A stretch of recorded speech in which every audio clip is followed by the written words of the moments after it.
আমরা সম্পূর্ণ প্রস্তুত রয়েছি। রাজনৈতিকভাবে আমরা এটির মোকাবেলা করব। সীমা লঙ্ঘনকারীদের কিভাবে রাজনৈতিকভাবে মোকাবেলা করতে হয় ছাত্রলীগের সেই শিক্ষা জানা রয়েছে।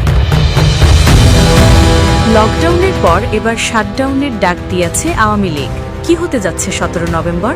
ক্ষমতাচ্যুত প্রধানমন্ত্রী শেখ হাসিনার বিরুদ্ধে জুলাই গণ অভ্যুত্থানে মানবতাবিরোধী অপরাধের মামলার রায় হবে 17 নভেম্বর। এর আগে গত 13 নভেম্বর এ তারিখ ধার্য হয়। এদিন ঢাকা লকডাউন কর্মসূচি পালন করে কার্যক্রম নিষিদ্ধ আওয়ামী লীগ। আসসালামু আলাইকুম সম্মানিত দর্শক, আজকে আপনাদেরকে দেখাবো এমন একটি গুরুত্বপূর্ণ ভিডিও যে ভিডিওটি দেখলে রীতিমতো অবাক হবেন। দর্শক, 17 নভেম্বরকে কেন্দ্র করে আওয়ামী লীগের হাজারো কর্মীরা পুলিশের সাথে মুখোমুখি সংঘর্ষ হচ্ছে।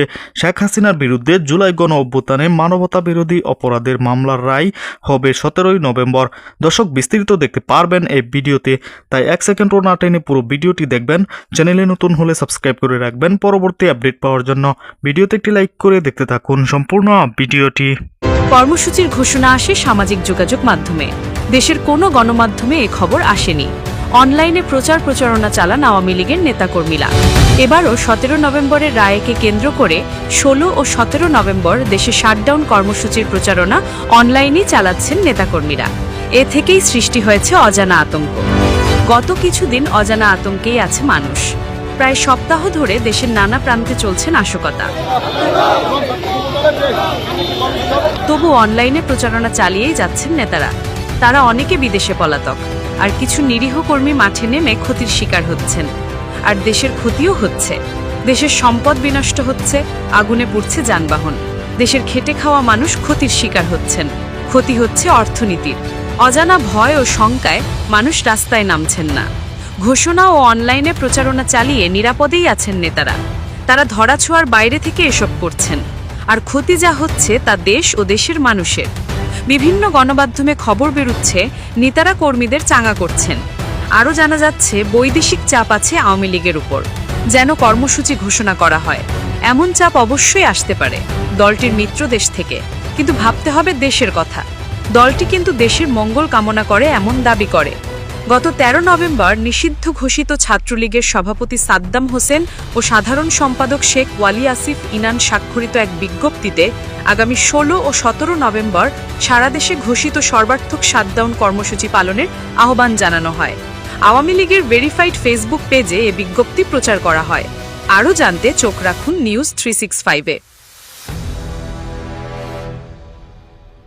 যতক্ষণ না পর্যন্ত বাংলাদেশে পলিটিক্যাল পার্টিগুলোর একটা নিজস্ব ইকোনমিক পাইপলাইন দাঁড়াবে না, ততদিন পর্যন্ত তারা দুর্নীতি ছাড়া রাজনীতি করতে পারবে না।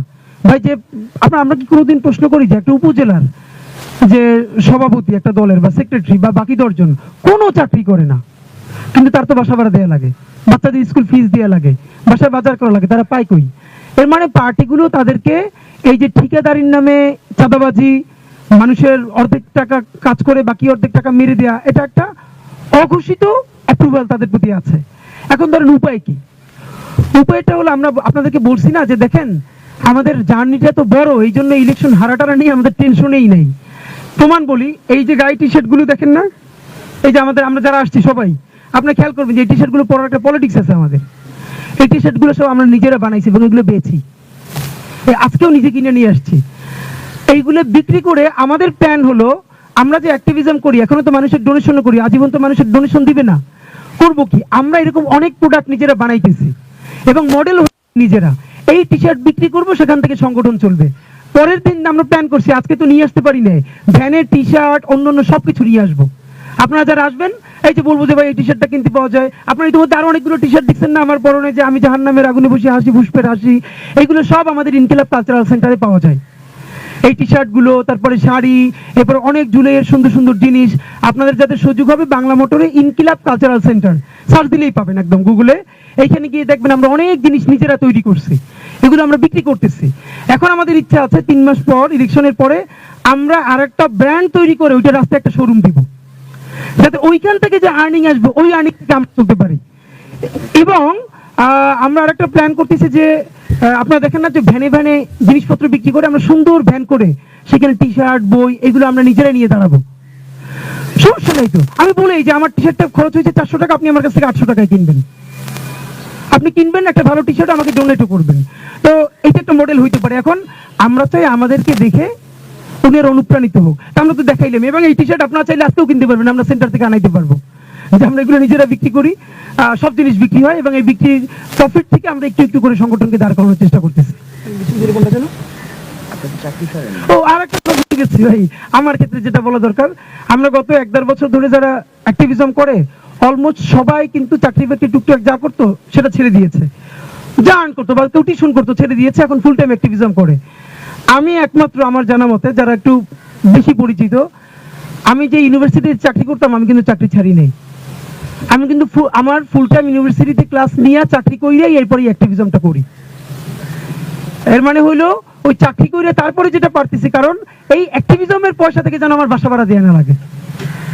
এর মানে হলো ফুল টাইম পলিটিশিয়ান কার হওয়া যাবে না। একজন রাজনীতিবিদের একটা দোকান থাকতে পারে, সবজি বিক্রি করতে পারে, আর বাকি টাইম সে পলিটিক্স করবে। বরং আমরা আসেন প্রশ্ন করা শুরু করি, যেই পলিটিশিয়ান আসবে তার আপনি জিজ্ঞেস করেন, ভাই আপনি কি করেন? যদি বলে খালি পলিটিক্স করি, যে পলিটিক্সে তো আপনার বেতন দেয় না, তাহলে চলেন কেমনি? এই প্রশ্ন যদি সবাই শুরু করি তাইলে তো বাধ্য হইলো সবার একটা ছোট হইলে মুদির দোকান দেয়া লাগবে।